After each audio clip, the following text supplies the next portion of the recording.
biggest fear in life, one of the things was being paralyzed and breaking my neck.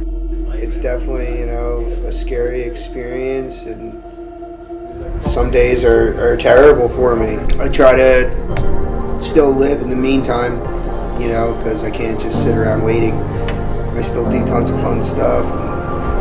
Got my business I'm putting together here, and,